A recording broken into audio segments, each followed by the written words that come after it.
It's Wednesday night, and you know what that means. Why don't you tell them, Canada Dry? It means that we gotta turn on the ignition. Yeah. We gotta put the car out of park, and we gotta hit the pedal to the metal and kick it into overdrive. It's time for Dynamite After Dark, baby. Here we go.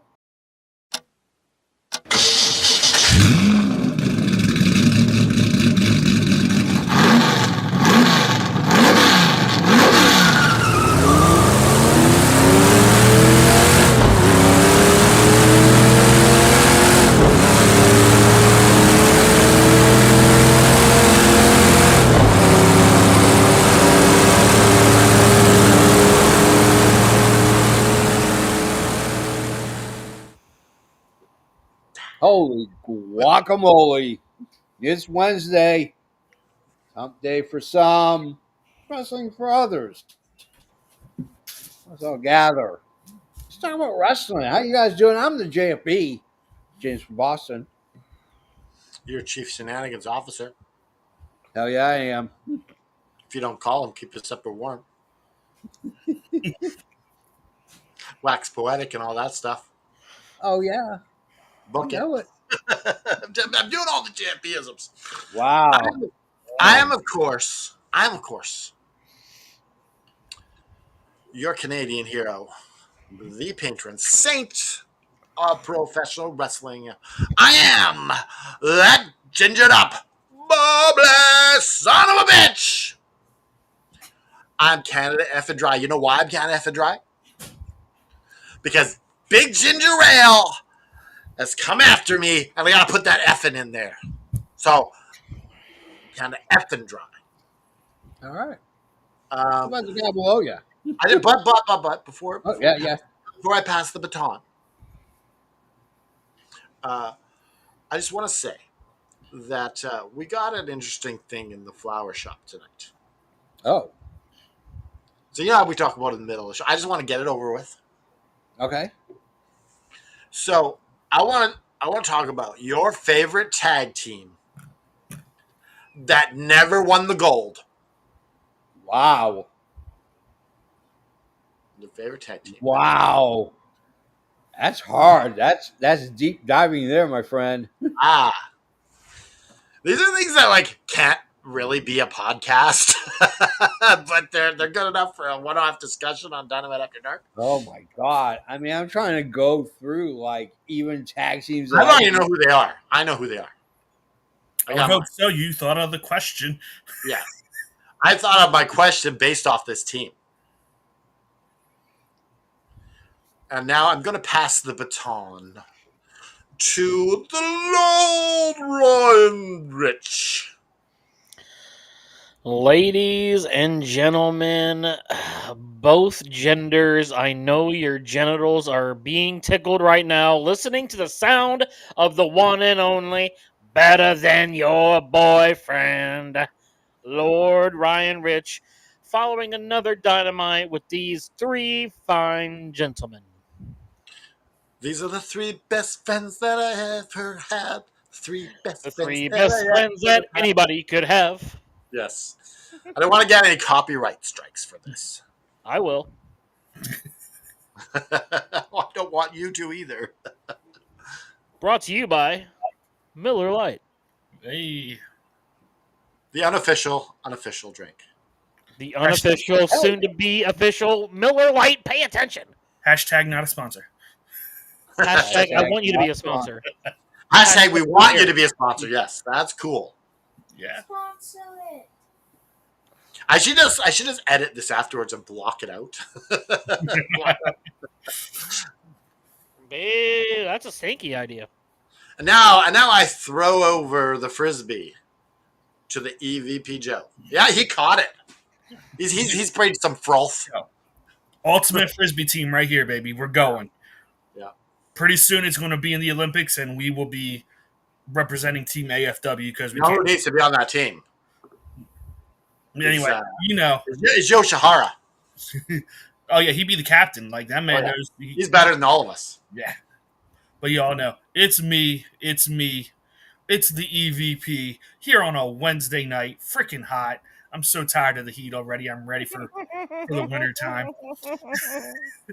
But yeah, Ridiculous. here with, the best four-looking gentleman on the internet at any given time in AFW. Yes. I say we James, continue. but before we go to the wrestling, Yeah. I just want to plug we got the SummerSlam pre-show Oh, Yeah. coming up on Saturday and Sunday. Yeah. And we'll be doing that at our regular time. well, Yeah. hey, Canada Dry, since I'm not going to be a part of that, can I just go ahead and tell you my favorite SummerSlam match of all time? Sure. The year 1994. The match, Undertaker versus Underfaker. Favorite SummerSlam match of all Who was the other Undertaker? time. Brian Lee. Oh yeah. Was that? That's right. I forgot about that. Brian Lee, he was what he was Chains? Is that what he came back as at Oh, one I time? think so. I think Yeah. so. Yep. Yeah. Chains and DOA. Yeah. Mm-hmm. Yeah. Yeah, but that was like what his first time, big time in WWE was as Underfaker with Ted DiBiase. I watched. I'll say Go ahead. I'll Dave. say mine is Wembley Stadium. Bret Hart drops the IC title to the British Bulldog, Mm. and it sold out Wembley Stadium, which is pretty friggin' impressive. Which is a good segue to say this. Yeah. Wembley Stadium, Macho Man, Randy Savage versus Ultimate Warrior for the world title. Yeah. Is arguably the Ultimate Warrior's best match he ever had. Which is hard to say because Well, Macho Man, like you're wrestling with Macho Man. yeah, How can you not make you look good? To be fair, I mean, you're saying best Ultimate Warrior match. You're not really setting a high bar there. But I watched yeah. that match the other day because I wanted to watch the Wembley Stadium, and it was good. I'll Like revisit. Macho Man You know, carried it. anything's got to be better than Halloween Havoc ¡99. yes. The I'm fire. just saying, any Ultimate Warrior match has got to be better than Halloween Havoc of 1999. It was ridiculous. Look, we don't need to Fire talk about Twilight. we don't need to talk about Ultimate Warrior as a ghost in the mirror that Hogan sees. Okay, we don't need to talk about that. But back to the SummerSlam preview show. We are it's 10 o'clock Pacific, 1 p.m. Eastern. Because WWE has to have not one but 2 3-hour pre-shows. Yeah, where there's no wrestling. Yeah. Just talking. Yeah. So we're gonna go on at a regular time on Saturday, and then a regular time on Sunday. And Christopher Rotz. Yeah. If he does not show up, My ultimatum is official. yeah, this is this EVP Joe stamped of approval, and I gave it my check mark too. He doesn't show up, he's banned from the AFW network. Excommunicado. No, he's not banned from watching the show. He's banned from. No, he can watch, but he's banned from being on the show. Like how many times can you not show up for your audition and still get a shot? In my world, 0. Yeah. Yeah. In most worlds, it's 0. Well, like we're a monetized network. Yeah. And you don't want to be professional, then so the fact you're even getting another shot is total, like you wouldn't get this. Let's talk wrestling. Yeah. Guess what? We're still in Chicago. We get a video package of the All In main event, which is kind of building up for a match between John Moxley, Hangman Page. You would kind of suspect that the All-In main event video package would assume that Dynamite's main event will be Moxley versus Hangman Page. We'll get to that later. Let's go to our first match. Let's go to our first match. We have the Outrunners. They're taking on, I'm now calling them the Down on Their Luck Bucks. That's the new term for them. I like it. Oh. No luck, Bucks. Yeah. I just want to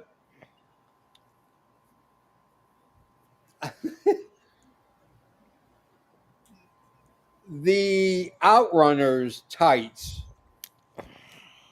remind me of a certain brand of cigarettes. Bro, I almost relapsed and started smoking Newports again after watching this. They are! I'm telling you right now. He down. I haven't smoked cigarettes since 2019, and I almost went and bought a pack right then. I almost See, missed the show. I'm glad that you put that up because being Canadian, I wouldn't have picked that up. Oh man. Really, you don't have We don't sell Newports in Canada. You guys not have Newports there? No. We Oh, sell you guys don't have Canadian. ghettos. I got it. That's See, cool. As a former smoker and a former Menthol smoker. yeah, and a former tenant of the ghetto, I can honestly tell you 150% that you will never ever in your life buy a pack of Newports. But if you bomb a cigarette and 9 out of 10 times you're offered a Newport, Are these? Let me ask you: are these the cheapest American cigarettes? No, they're like the no, most but expensive it's almost. menthol. So Okay. look, real quick. See, for me, the reason why Newports were so big because I didn't do this, but everyone I knew would smoke some weed and then smoke a Newport. Yeah, yeah, you got to freshen your breath. So, what do American cigarettes cost? For It your depends average- where you are, honestly. Even where- in where- how much they cost Illinois for right you? now, it's like I $11. think the average is about $6 to $7 a pack. I think That's it's the about average. Do $5 you know more than how that. much they are taxed in Canada? How much? They are taxed so much that the average pack of cigarettes is $20. That's New York City, probably. Yeah. New York That's City. Or how- LA. And all of it has, even on the cigarette, it says cigarettes. You're smoking this cigarette, and it says cigarettes will give you cancer on the cigarette. Oh, Yeah. here in America, Philip Morris was ordered by a judge. They have big signs in every window where they sell their cigarettes that say, Yeah. "This will cause cancer." Yeah. But Yeah, it's right on the door as you're walking in to go buy a pack of But you have to have it on the cigarette as you're smoking it. You have to look at this. that's weird. Yeah. I will say that in like Virginia and the Carolinas, they're cheaper because that's where the tobacco farms are. So Yeah. I don't know how many times I've heard stories of someone being arrested with a van full of cigarettes for transporting them across state lines with the intent Yeah. to resell them. Well, Kentucky's the same way too. My grandfather was actually a tobacco farmer, and living here in Illinois, when my dad was still alive, he was a district manager for Dollar Tree, and he had a store in Missouri. And Missouri is way cheaper than Illinois, so he would like, hey, you need a couple cartons or something? Back when I smoked, I'm like, yeah. He'd be like, all right, give me $40, I'll go get you two. And I'm like, whoa, okay. Yeah. That's for $40 to buy you 3 packs of cigarettes these days, guys. Not 40 of them. We went on for the first time ever on AFW Network. We went on a cigarette rabbit trail. I remember when you could get a carton of cigarettes for like $18. Yeah, I do too. I remember when All you could get because this tag team looks like they're a pack of Newports. right there. I love how Taz was like, I need a Newport right now. Shivani, he gets it. He gets it. Yeah. This wasn't surprising to me because they wore these on Collision. So I've had a week of already having my laughs at these guys being the Newport cigarette guys. Well, what'd you think of the match, JFB? What'd you think of the match? What'd you think of the match? I mean, you know what? Listen, Bucks win. Okada comes out, Swerve comes out, we get that shenanigans. Cool. I I get the shine about the Outrunners. Like, I get it. It's a cute gimmick. I I don't know if they should have been in this tournament. To be honest with you, I think the point that you could have given them a title run is already gone, and I don't think they have another orbit to get to that window again. I don't. I don't think they got staying power right now. It sucks. That'd be 20 years from now. Somebody might be doing a podcast, Yeah. and they might be like, "On the Flower Shop, we're going to talk about the greatest tag team to never win the titles. We're talking about the Outrunners." Yeah. No. Ken, try your thoughts on the first match. I enjoyed this match. I can't tell those two apart. Like, they're not related, but they look exactly the same. Maybe one's balder than the other guy. One's taller. Yeah, but they both have the same physique, the same like they fit as a tag team. I really like them, but it was. I give this match a halos up because I was entertained. Every time the Young Bucks have a match, they give their all, and they made the Outrunners look like $50. Yeah. And that $50 is $50 they didn't have before. So I mean, they only added about 10 because they're already a packet. They're already Newports. Newport Kings. They need to come to the ring with Newports, not just smoking cigarettes, handing them out to the fans. Yeah, be like Sandman. Oh my god, can you imagine a little kid getting a hold of one of those? Oh, what I'm talking about. Race your thoughts. I thought the match was entertaining. I almost thought that TK was going to do something stupid and have the Outrunners win, I know. like to really downplay how bad the Bucks are. Like coming out with no names, no music, it just has talent on it. Like that's funny. Like, and then even before, like they end up going back and having the interview from before, and they're like, "What's going on here?" Blah blah. It's just so funny to see them have to whine and cry. Like they do really good. I love the heels as the Bucks as heels. Always have. I think they're way better. So this was like funny to me.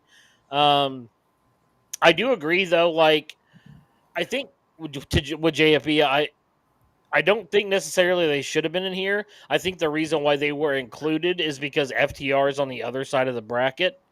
So there's that believability that maybe you get FTR Outrunners number 3. Yeah. So that I can believe it because of that.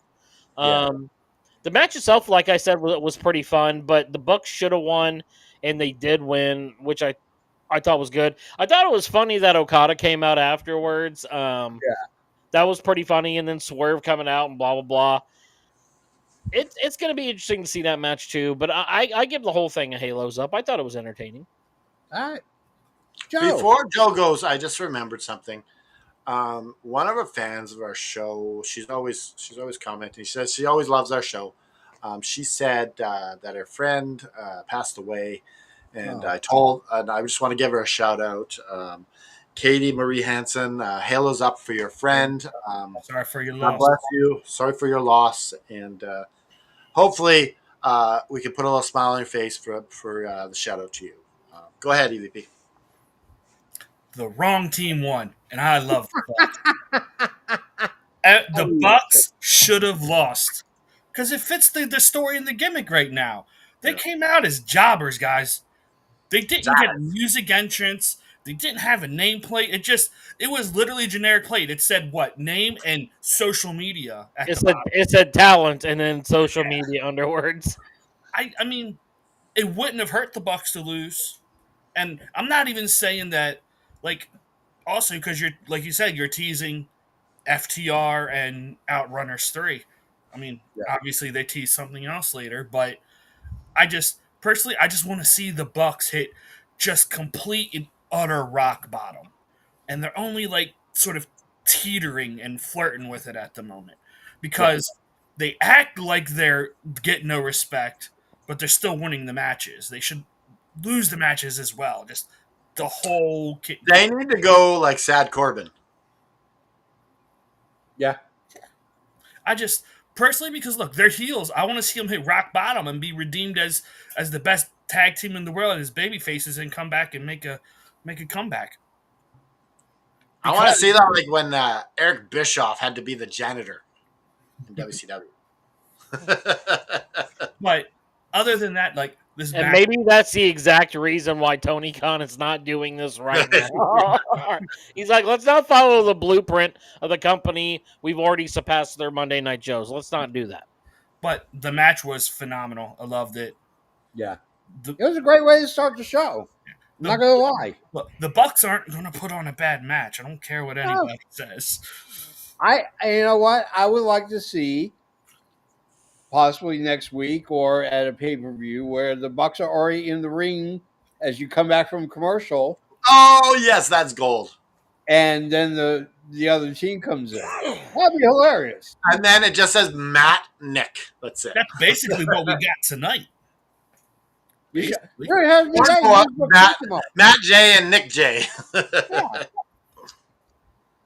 All right. We go to Briscoe. He's in the back. Interacts with Ricochet and the GOA. Ken, Joy, your thoughts on this segment? I missed this segment, unfortunately. Yeah. Okay. So I'll have to pass the baton to Laura and Rich. I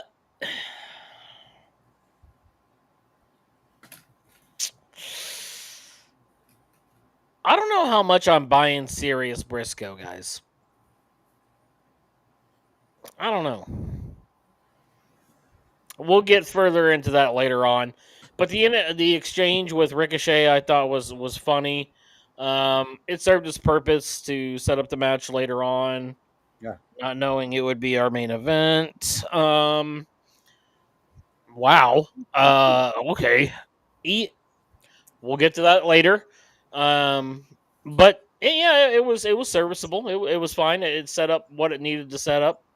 Yeah. I agree. Joe. Yeah, I mean, this was fine. I mean, Ricochet comes out and says, Mark, you better look at me. Don't look past me to go to MJF and everything. I just, dude, Toa Leona needs to shut up. Or whichever one it is. The tall guy who was like, respect Ricochet. Like, dude, just stand back and look menacing. Because you sound stupid when you talk. You sound like you can't just copy, like, what's his name from the Jericho Appreciation. Yeah, I couldn't think of his name. Brian Keith? Yeah, Brian Keith.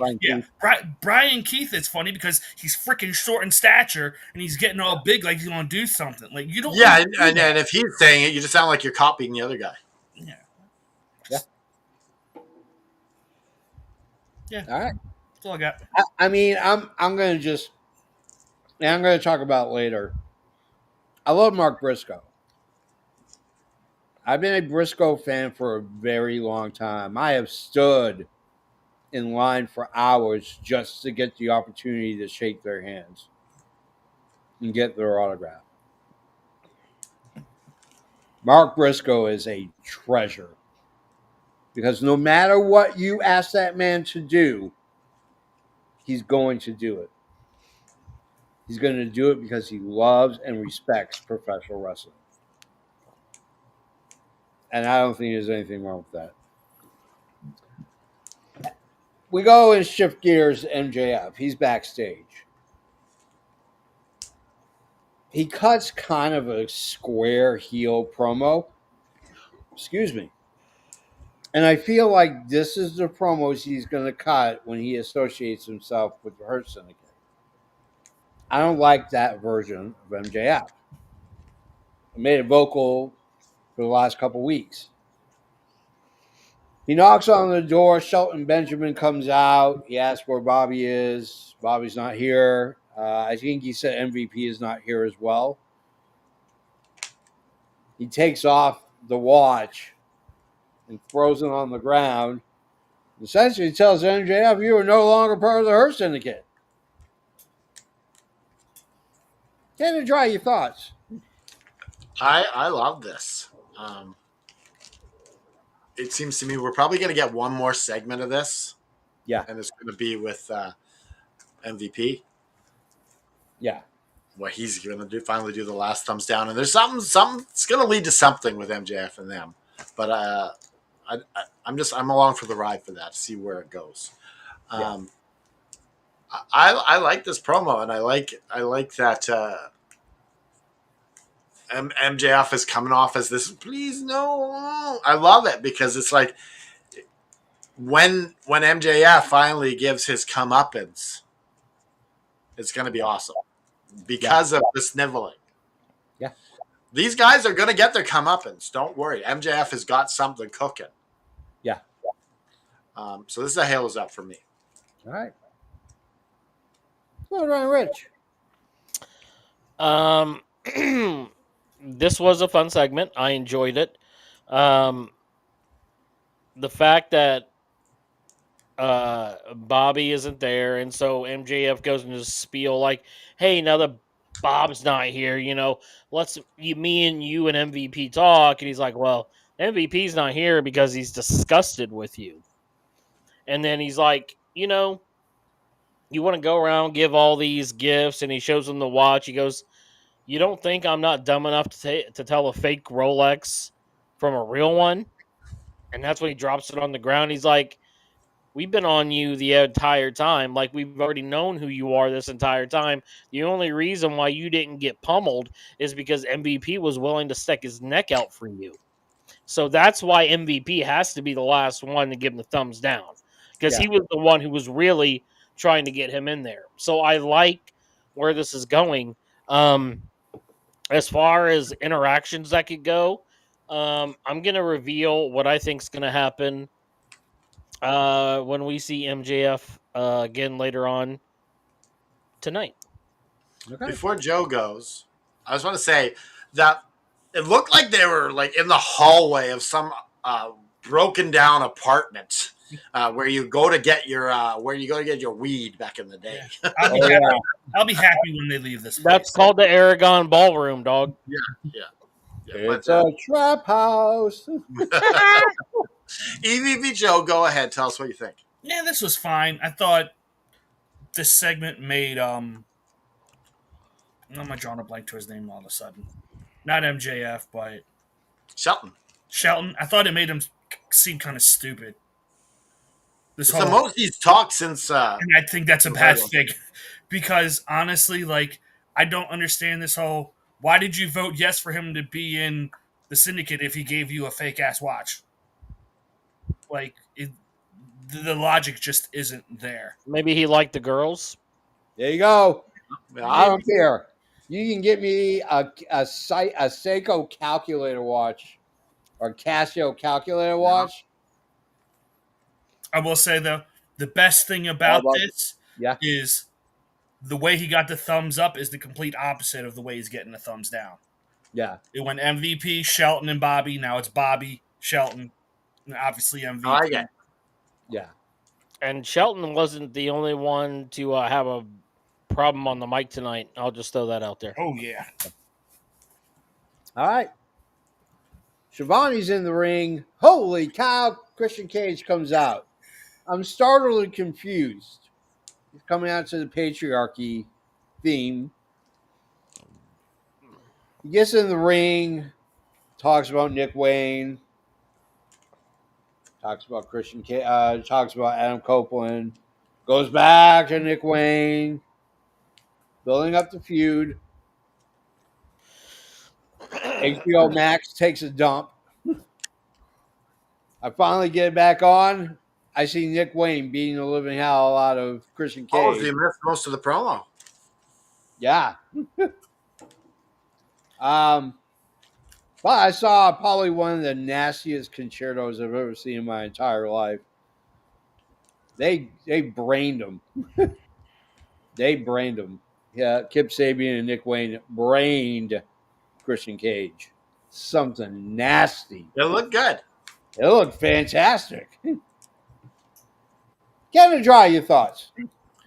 I liked it because it was essentially like it was the same promo that Adam Copeland did, but instead of to FDR and and Christian, it's to Adam Copeland and Nick Wayne and Family. yeah. Not familiar. And yeah, I love this. I love the segment. I love Christian Cage. He wasn't healing to Adam. Yeah. He was he was in between. He was a tweener for that promo on Adam. Yeah. So we'll see all this play out. Yeah. I like it. Halo's up. All right. World Run Rich. This was funny to me. I thought it was really good because what he's doing, essentially, excuse me, is trading places with MJF in terms of being our scumbag. Yeah. Like he's out here saying, "I'm the asshole. I know I'm the asshole.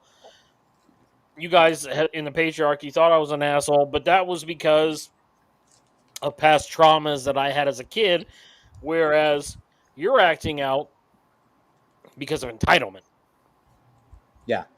You rode my coattails all the way here." So I thought that was a funny.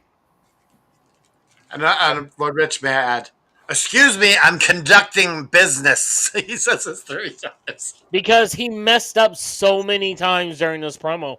He lost it. It's like the most nervous I've seen Christian Cage speak in all of AEW. Like, It may be the most nervous I've ever seen him. I just feel like this is kicking off something big, and that's why he was so jittery. And honestly, if I don't get a reunion of the Brood with Gangrel out of this, I'm going to be extremely unsatisfied. Extremely unsatisfied. But for the segment itself, I give it a Halos up. The concerto was nasty. Yeah. Isn't that technically a concerto if you hit it that way? Yeah. It's a standing It's two chairs in your head, so yeah. Yeah. I'll allow it. Joe. Yeah. Thanks for allowing it, Jeffy. I think my Chief Shenanigans Officer JFB says, "I'll allow it." I'll allow it. Do it again. Just not to us. My favorite thing is Christian treating this like an AA meeting at the beginning. He's like, "My name's Christian Cage, and I'm an asshole." Right? Oh, but yeah, it was a good one. Like I was taken out of it sometimes with the "I'm conducting business" kind of took me out of the moment, but that's just a nitpick is all that is. Christian's he's still great. Can't wait to see him. Like he's been adamant that he wants to finish this story with Nick Wayne. And I mean he's put a lot of work into it, so I understand why he wants to. But also at the same time, I want Edge and Christian back. I just want to get through this to get to that. I mean, New brings up a very valid point.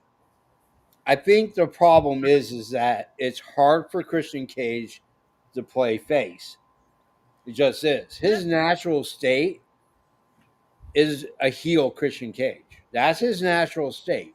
Like, even when he won the world title in WWE after Edge had to retire, he was really only a face for a night or two. Because, honestly, for most of his feud with Randy Orton, they were both dickheads. Yeah. Yeah, but he did a great job coming into AEW as a face and taking on Kenny Omega and beating him for the NWA title. Like, so we've seen a good babyface Christian Cage before, and I think if it's going to be with anyone, it's got to be with Cope. Yeah. Like you can even have Cope be like the crazy man and have Christian Cage be like the straight face guy. Like it works either way. Like Christian doesn't have to go over the top in order to go over. You know what I'm saying, brother? As baby faces, they can be like they were on the Edge and Christian show. Yeah. Honestly, Just I was goofy. thinking like they don't even have to go pure babyface. Edge and Christian, they can just they're going to get cheered no matter what they do. They can still be dickheads, especially with FTR. I got several hot takes for this show. Here's my first one. Ooh, You saved the reunion until All in Wembley.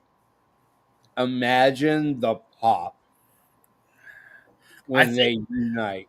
I think we're talking all out in Canada here, I think they're going JLB. to do it all out in Canada and Yeah, but That's a year away. That would be horrible. Yeah, I don't think you can wait a year with, especially with Christian. I mean, with Edge's contract running out. You want I'm to sorry, JP. I'm gonna I'm have to just, give you that bad take, Cade, hit of the night. no. That's woohoo! not fair because he said in advance this was a hot take. Yeah, it was a hot take. I'm calling it a bad take. I called bank. I called bank shot, and I got off the backboard. yeah, he did. All right, All right, so we got the world championship match now, right? huh? You're No, talking about no, it's no, not yet. we have Stokely first. Oh, right. Go I ahead. don't want to spend a lot of time on Stokely. Stokely is talking about FTR and all their shenanigans, and then the Bucks show up, and Stokely treats them like shit. Yeah. It was brilliant. Canada Dry, really quick. Yeah, I liked it. It was good. Nice interaction between FDR and the Young Bucks. We'll see you in the final. Two heels being buddies. Yeah. I like it. All right, Lord Ryan Rich. I think this is an obvious preview of what your tag finals are going to be, and I think this somehow helps the Bucks become baby faces again. I don't know how or why, but after the shirt they released, I just have to feel like it's coming. So I give it a Halos up. There you go, Joe. The only way this could have been better is if the Bucks had super kicked Stokely right after he threw down his crutch. They should have just super kicked him and just walked away.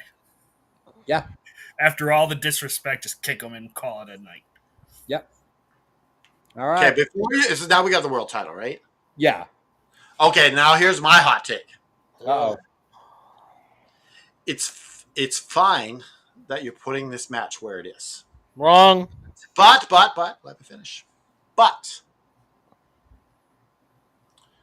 you gotta call it the main event. You can say, and now it's time for our main event of the evening. It doesn't matter where it is; it's still the main event.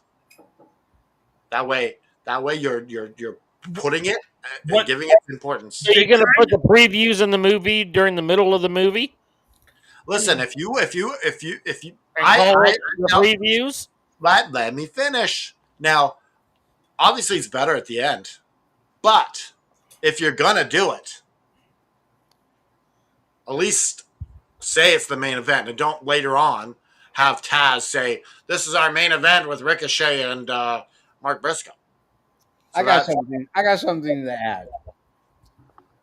I'm going to take a wild stab and say you just watch Happy Gilmore 2 because you sound like Maxie. You want to revolutionize wrestling by putting the main event at 8:00?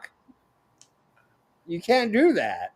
Listen, I have another hot take. Happy Gilmore 2 suck balls. Oh, you're not wrong. So I don't know, maybe I've just changed with my sense of humor and I don't find that shit funny no more. That's probably it. Maybe I've just grown up a little bit. But maybe that stuff's not that funny. It was fun to watch nostalgia purposes. Yeah, this nostalgia, but I didn't sit there and just laugh my as ass a off. movie, it was horrible. It was horrible. Well, I mean, It was to be fair, there hasn't been a really great movie by Adam Sandler in since I would say The Longest Yard. That's the last movie I really liked by him. So yeah. Did you like it? Halloween, bro. Did you like it? What'd you say, Lord Ryan Rich? I said Hubie Halloween. Never saw that. So. Oh, well, that's your fault, dude. I did like that one. I did like that one. Yeah, he's got great stuff on Netflix or Do Over, the one with him and David Spade, also Netflix. fantastic movie. What I haven't watched Happy Gilmore 2 yet, yeah. but what I will tell you is that I don't ever want to grow up. I'm a Toys R Us kid. So if it's giving me nostalgia, if it's giving me anything that I needed, if it's prime Adam Sandler, I'm gonna love it. I don't care. Those, That's like saying like I not to love a new Austin Powers movie.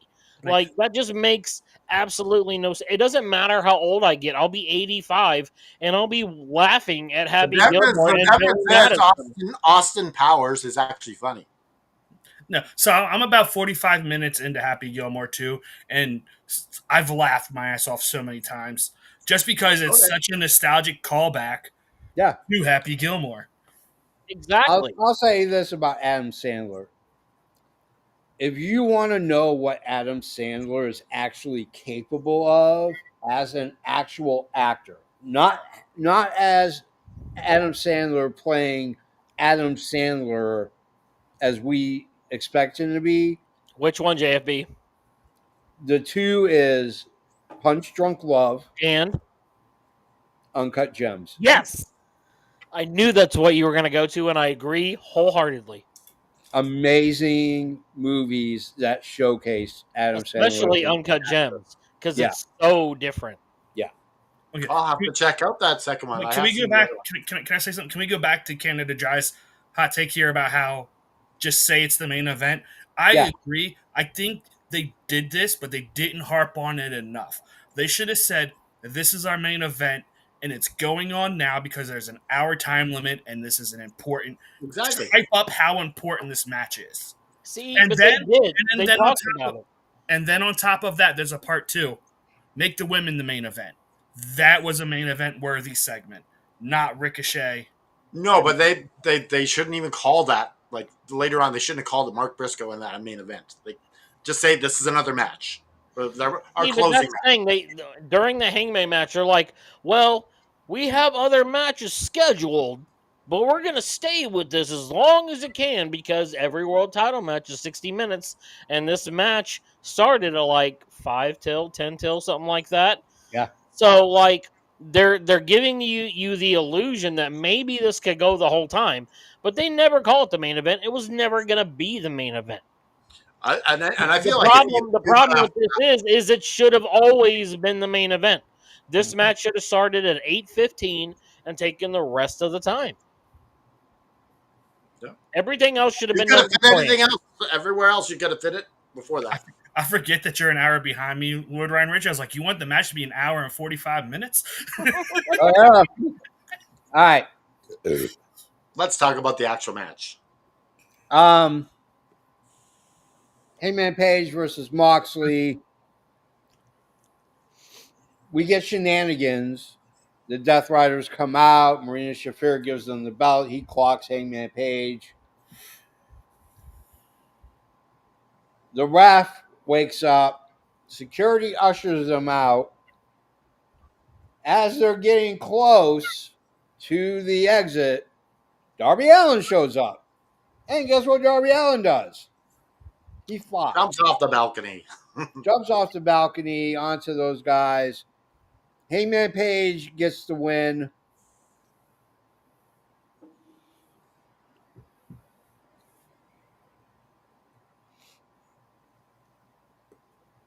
Yeah, I mean, I have a hot take, which I'm going to save for a second. The match was amazing. Having just watched it, here's my hot take. This match is what should have main evented All In. The death match should have main evented Dynamite. Hear me out. The Texas death match was going to be always just a match of violence. There was no wrestling whatsoever. Hangman Page won by choking out Jon Moxley with a chain, like a noose. Tonight, we got a civilized match. We got a wrestling match with carnage. But it was a purely entertaining wrestling match.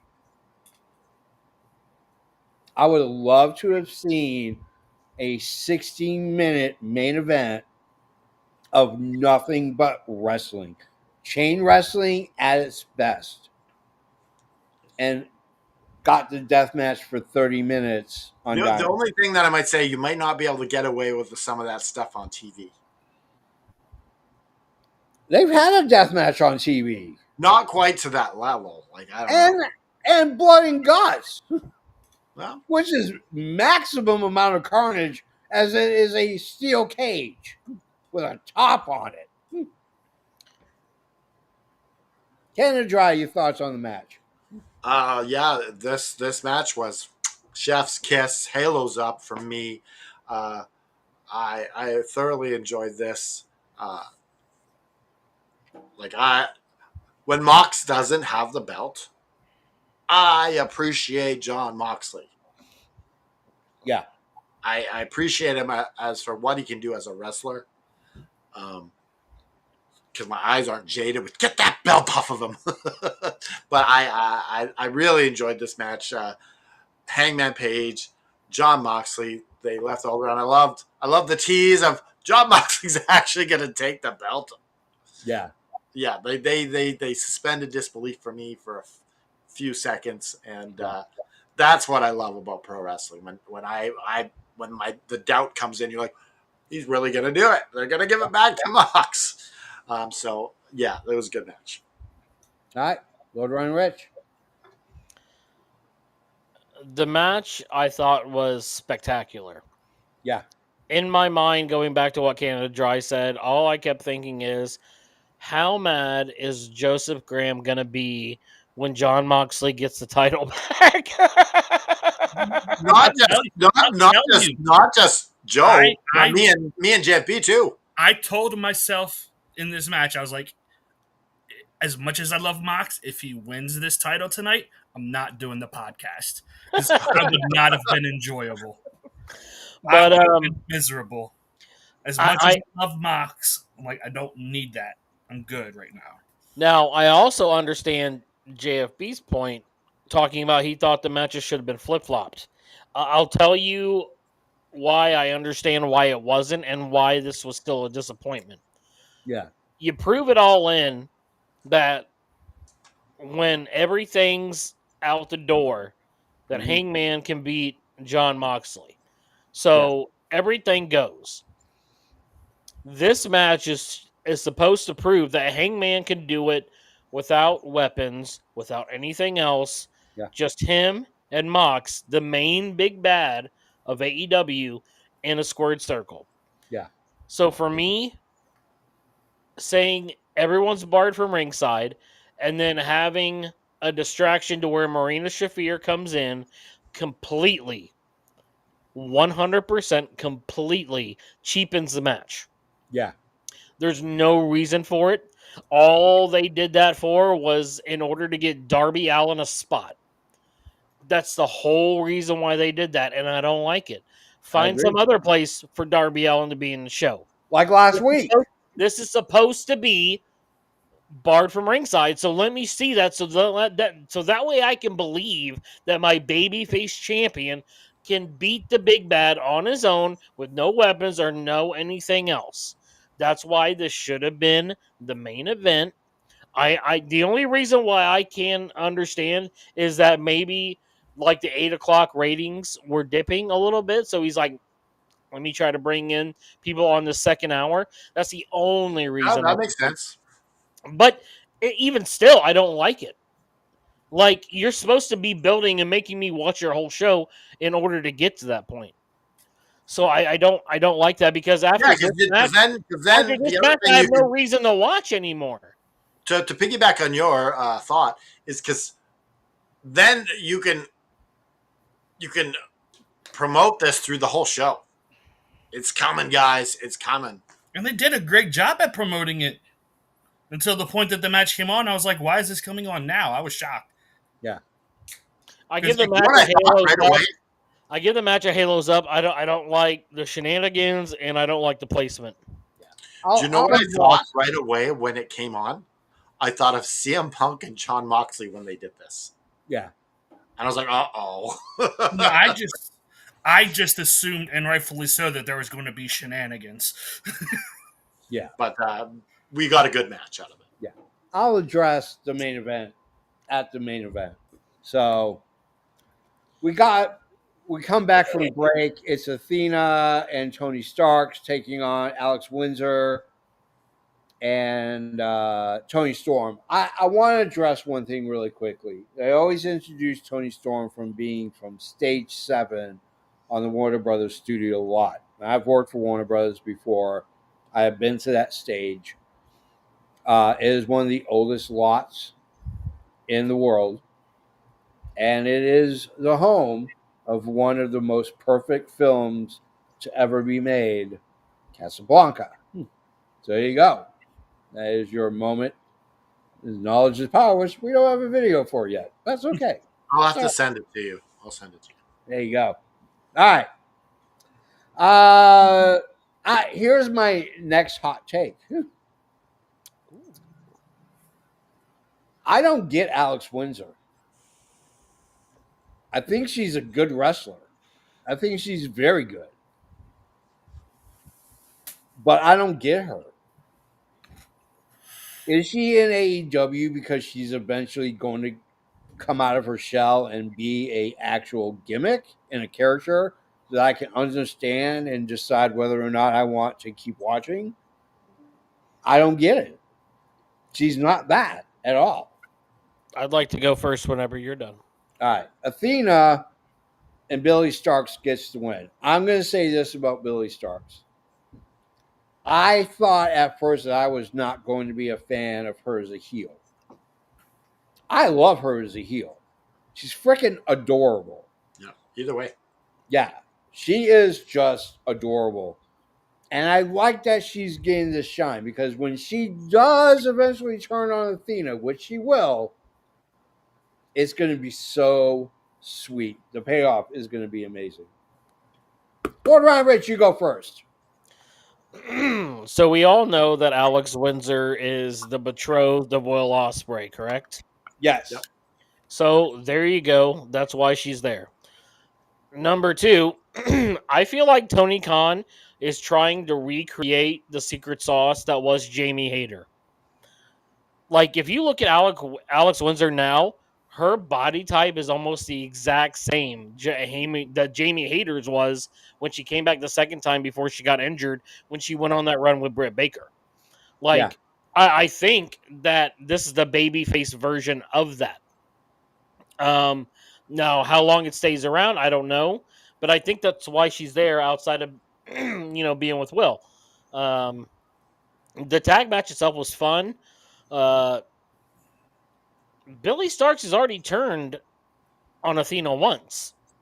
Yeah. Because they faced for the ROH title, I think, about a year ago. It was December. It was at the December pay-per-view. Yeah. Supercard of Honor, is that which one it is? No, Supercard is in March, April usually. It's okay. I don't remember which one it is. But they had a match. They had a match then. So, like, basically, I feel like Tony's like, okay, so we did that over there where no one watched. Now we're going to replay it out over here at some point. And that could be a year and a half, 2 years down the road. Because he does like his long-term storytelling, which I appreciate. It was very interesting that Athena pinned Tony. Yeah. I think that's very telling. But overall, I enjoyed the match. I just think that this match should have been at the 8 o'clock hour. And also, I want to point out that we're going to get two women's matches on Collision tomorrow night. So, hey, look at there. Yep. All right. Canada Dry. Yeah, this was a tough thing to follow, that World Championship match. Like, I gotta say, like, following that match with this, but it was still good. I still enjoyed it. It did what it needed to do. Tell a little bit of the story for the Athena and Tony Storm feud. Having Tony take the pin to Athena, build up that rivalry a little bit more, and build up that doubt that maybe Athena's going to win. Tell us what you think, Joe. I like this match. I thought they were fantastic. If they did well enough to follow up the world title match, I would have had this close the show.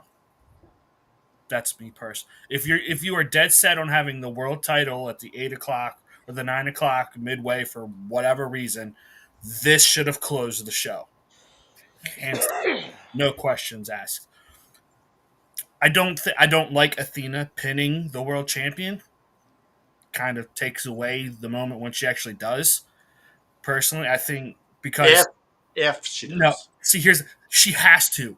AEW has this stigma. They are like the reverse Money in the Bank. Every single person who has gotten one of these Face of the Revolutions, winning a battle royal or winning this, no one has successfully cashed in. No one's won a title off of it. You got to start having someone win titles, or these matches don't mean anything. It's going to be MJF. It needs to be both of them. It should be MJF and it should be Athena. Both of them should successfully negotiate these contracts. But So this Halo's up for you? it's Halo's up. Personally, I would have let Billy Starks get the pin tonight. I don't think there's any scenario where Athena should beat Toni Storm. Why? Because she's been on ROH for 2 years. They have a year. Nobody cares about ROH, my guy. You're missing. You cannot have the forever champ of 2 years from your lower brand beat your main champ. Otherwise, you would have had Mercedes do it all in. But you have That's a much more credible person to take down Toni Storm. You have a year to build up Athena on the main roster. No one's saying she has to win it right now. I think it's I don't coming. I don't want to see her with that tablet for the next year. Dude, personally, Toni should have lost it all in. She has nothing else to do. I agree. I agree. I would have been okay with Athena finally beating Mercedes. Yeah, Mercedes. I have said this multiple times. I don't care about Athena versus Toni Storm. I don't care. Did this match help you care? Huh? Did this match help you care a little bit? No. Okay. I don't care. I mean, and you can't stretch this out. You need to pull the trigger and do it quick. I'm at the point that I don't care about Toni Storm as champion. She's been champion pretty much on and off for 2 years. Yep, I agree. All right, let's move on to the Renee's in the back. Look, manager, I don't want to keep yelling about how mad I am. Oh gosh, darn golly! You know, put him up. Put him up. No. Put him up. Renee's in the back with Hangman Page. Hangman Page doesn't get a word in edgewise because MJF comes in and cuts. And the MJF same promo. Huh? The same promo we got last week. Yeah, absolutely. Except he decides to drop. Swerve would have done this as a champion. MJF indicates that Mark Briscoe is pretty much going to be next in line for a title shot. Provided that MJF doesn't beat him to take his spot. Intrigue. What I want to know is what was in that little bottle that Hangman was drinking. Jeremy Isaac suggested maybe Hangman's drinking some piss. Yeah. Maybe. He is the effing expert. That is true. Can Dry, really quickly, your thoughts on this segment? I like this. I like this promo. It built up. It's building something here. I think we're getting Hangman Adam Page versus MJF at Forbidden Door. Yeah. Okay. Lord Ryan Rich. The segment was fine. The swerve shot I thought was funny. I thought it was smart how Hangman's like, there's so many people in line to connect it back to Mark Briscoe with MJF. And he's like, oh, if you want blah, blah, blah, you're going to have to go out there and beat him. And so it sets up the main event. And what's to come now. My view on that I will save for a little bit later. All right, Joe. Okay, so you guys remember like January, February, I was on this podcast saying, my God, Tony Khan has done such a great job of building multiple contenders for this world title. And now, once again, Hangman has the fucking title, and he's like, I don't care. You're throwing all the goodwill of Hangman Page as champion out the window because you're like, this was a stupid promo. Oh, if you want a shot at me, go beat Mark Briscoe. What? How does that make any sense? It doesn't. It was It kind of does though. We'll talk about it at the match, but it kind of does make sense. sure.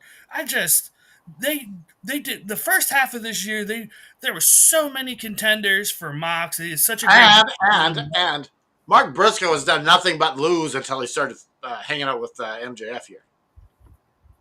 yeah. Just All right. I'm not saying you can't have this Mark Briscoe and MJF thing, but do what you did with Mox and build up some other heel. Build up Ricochet as just someone to get a title shot that Hangman can beat. Do I want to see. I want to see Takeshita and Hangman. Yeah, once Takeshita is done with the G1, absolutely. Okay, guys, we're at an hour now. See, we still got to do the last match. And this is another reason why I would have had if Omega wasn't injured, he should have won those titles because then you could have had Okada and Hangman going all the way back to the first All In. There's history there.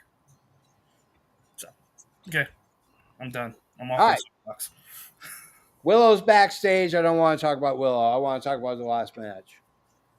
We have Ricochet. We have Ricochet. We got Mark Briscoe. Eventually, we get to Gates of Agony. Then we get a Briscoe promo. Briscoe wins. He beats Ricochet. Oh, no, wait. Yeah. No, Briscoe won, right? Yeah, Jay Driller. Sorry, brain fart. Briscoe gets the win. He goes in this really amazing promo. MJF comes out and cuts a great promo on the screen. And then low blows Mark Briscoe. Pre-recorded antics. Yeah. He beats the living hell out of him. Hangman Page comes out for the save. That's where we end the show. I'm gonna go into the JFB soliloquy. I'm gonna make it as short and as succinct as possible. I said earlier that Mark Briscoe is something that we should cherish as professional wrestling fans. Here's why I'm going to say what I'm going to say. Here's my last hot take. I think Mark Briscoe is ready to retire. I think he approached Tony Khan. I think he basically said, I'm ready to go. Okay, pin this if JB's right. We have to call back to this moment. July 30th, 2025. Yes. This is Tony Khan's way of saying thank you to Mark Briscoe is by giving him one last legitimate run. Now, the reality is that Mark Briscoe is not going to beat Hangman Page for the title. This serves two masters. It delays the inevitable MJF versus Hangman Page for a little bit. So you have time to build that storyline. But this gives Mark Briscoe a chance to shine on one of the biggest stages in professional wrestling. With that being said, I get why they're doing this. This should not have been the main event. Hangman Page and John Moxley should have been because one, it's a great way to end the story. Two, it's your world championship. All the shenanigans that happened during the Moxley match and the Ricochet match could have happened at the end. And that would have given you the opportunity to expand your story. Nothing against Ricochet, nothing against Gates of Agony or Briscoe. Nothing against them. And it's great that they're getting main event rubs. But the reality is that they're not in that position yet, nor should they be. Canada Dry, you go first. All right, guys, let's try and go a little bit faster here. I got somewhere to be. If what I liked about before this match started that really protected Ricochet was they showed him beating Mark Briscoe, throwing him in the ambulance. I thought that was brilliant. Yeah. Brilliant. I loved it. So now you're like, oh, 50-50 booking. Makes sense. And this match actually was a great match. Yeah. Ricochet and Briscoe brought it. Yep. And I love the interference from the Gates of Agony. I love that they kind of promoted the match for tomorrow night in the tournament. And it's a halos up for me. Yeah. Gold Ryan Rich. The match itself was good. Should not have been the main event. JFB covered that perfectly. Your champ should be main eventing this. I like the match, and afterwards, Briscoe grabs the mic and he says, "I'm not the same anymore. I'm not the same. Like, you brought something out of me." And so I thought it was clever for MJF to be like, "Oh, did you drop the comedy act? Like, are you being a real person now?" Yeah. I thought that was all very cool. And now that he seemingly doesn't have the Hurt business or the Hurt Syndicate backing him up, it's just funny how MJF said this was going to be the main event of next week's Dynamite. So that tells us that something's going to happen. Yeah. And I want to ask each three of you, where is Dynamite going to be next week? I'll tell you, Cleveland, Ohio. Whose hometown is Cleveland, Ohio in AEW? Wardlow. Oh. He just made a post a week ago threatening or portending his upcoming back from American Gladiators. I think this is the perfect time to bring him back in this main event, make you think he's going to turn on MJF, but he screws over Briscoe instead, helps MJF, and then that begins the new dynasty, which is going to be formed very quickly after that. So that's my hot take, JFP, from what happened here. I'll give it a halos up, but it should never have been the main event. There you go. Yeah, we beat that horse to death on this show. Yeah. But I'm telling you, Cleveland, Wardlow's coming back. Yeah. Well, you heard it here first. Yeah, well, we'll timestamp this one too. All right. EVP Joe. It was a fine match. I personally wouldn't have had this match. I think both of these guys are in positions where they shouldn't be losing, because you have Mark Briscoe doesn't need to be taking losses before going against MJF, and at least I thought you were trying to get this new faction over with GOA and Ricochet. Shouldn't have Ricochet losing, regardless of how it is. I will say though, Gates of Agony, as much as I like their characters with like the ring gear that they wore, they just look badass in like these suits that they wear, like partial suits. They look just So yeah, but the match was fine. All right. And like Larry said, shouldn't have been the main event. Yep. AEW comes to an end, but AFW stays around for a little bit longer because we're extra better. Anyways, welcome to the Flower Shop. Brought to you by ProWrestlingTees.com/Adrian Adonis, where you can get all of your Adrian Adonis gear. Favorite match, favorite segment, number of bells, and your favorite tag team that has never won a tag team belt ever. We're talking in the big leagues, not no indie stuff. Yeah. So basically, WWE AEW TNA. Oh, jeez. WCW. I gotta redo No, my. WCW.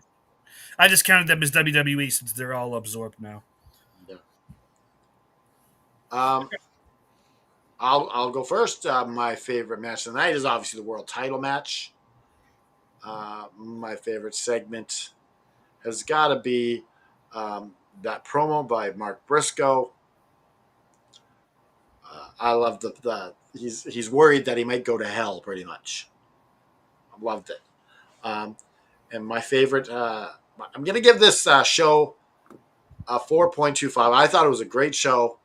Um, Everything was good about it. I can't think of anything bad about it. Um, Well, you're not thinking hard enough. I thought it was great. But my favorite tag team that never won the gold, and they definitely should have, because they were over like Grover. We're talking the Killer Bees. I knew you were going to say that. You know I was going to say the Killer Bees. All right. Were you going to say the Killer Bees? No, I have a different team. Okay. What's the team? Lord Ryan Rich. My turn, yeah. My favorite match was the world title because it was the best match on the show. It was a real main event. It should have been. My favorite segment, I think, has to go to Briscoe as well, just because of the passion. Even though I don't like the arrangement of it. The show I'm going to give a 3.75 because you just fumbled the ball with your main event. You just made your show feel clunky, and I don't like that. Like, if you're going to clear out time for an hour main event, then your main event should start at 8 o'clock, and it should be an hour main event, or it should start at 8:15. Like, give us the thought that it could last the whole hour, but still be the main event. As far as a tag team, my favorite tag team never won gold.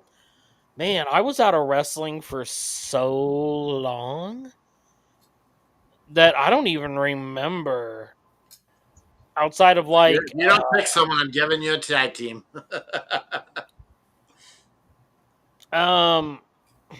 Man.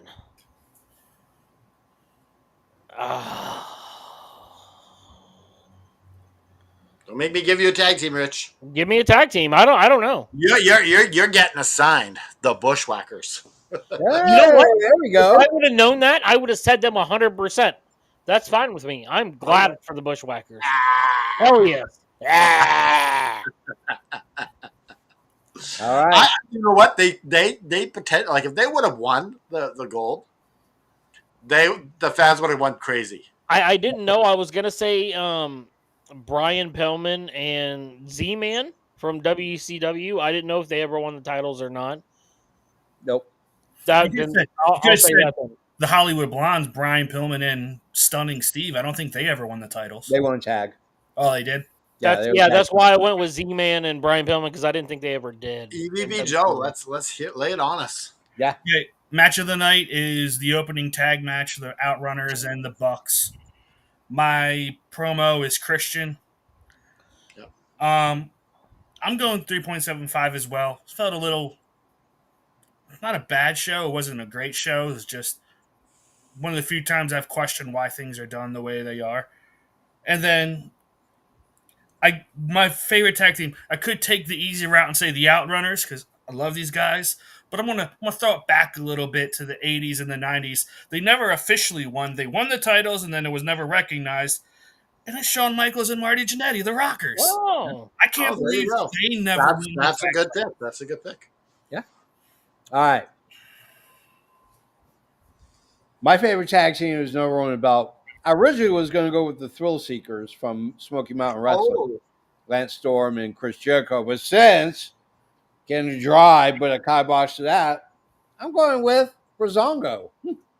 Those guys were over, Yes, they were. and they were good. They were really good. Those are two guys that are very talented. the Fashion Police. Who? The Fashion Files. Brizongo, Breeze, and Fandango. Tyler Breeze and Fandango. Now, This he probably you weren't watching, but wasn't watching WWE at the time. Yeah. My favorite match was the championship match. It was a wrestling match. It was an old school 70s NWA territory wrestling match. It had beautiful moves, had a lot of violence, a lot of punching. My favorite segment, I don't know. I really don't. I'm stumped. I'm probably gonna go with Briscoe at the end of his match. It was a great segment. It was really good to hear Mark Briscoe cut a great promo. Yeah. I'm gonna give it a 3.5. I have really serious reservations about Tony Khan.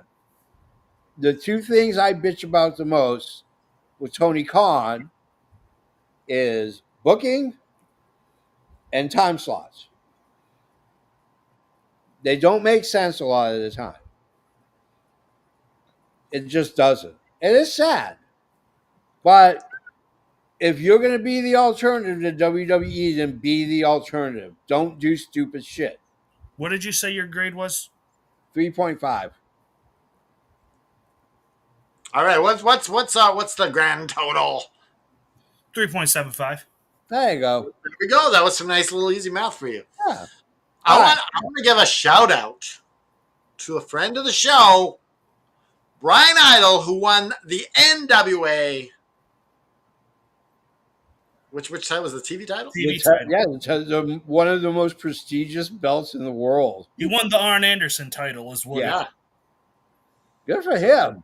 So that's really cool. And on top of that, 7 successful defenses, and he gets a world title shot. Yeah. That's true. That's what the TV title The Lucky is. 7 rule. Yep. I forgot about that rule. There you go. All right. You want to get in touch with us, you want to hang out with us, you want to interact with us, multiple ways to do it. You click on your keyboard. Go to the links down below. One link sends you to our social media. One sends you to DraftKings. Go ahead and start an account. You bet $5, they give you $150 back. The other one joins our tiers on YouTube. You can donate money. You want to showcase to the world how awesome we are and why you tune in. Buy a shirt, damn it. ProWrestlingTees.com/effing wrestling, where you can get all of your effing wrestling gear. On behalf of Canada Dry, Lord Ryan Rich, EVP Joe, I am the JFB. Remember, mental health. Take care of yourself. Reach out to your friends and your family. Reach out to your community if you're down. Remember, it's okay to be down. It's not okay to stay down.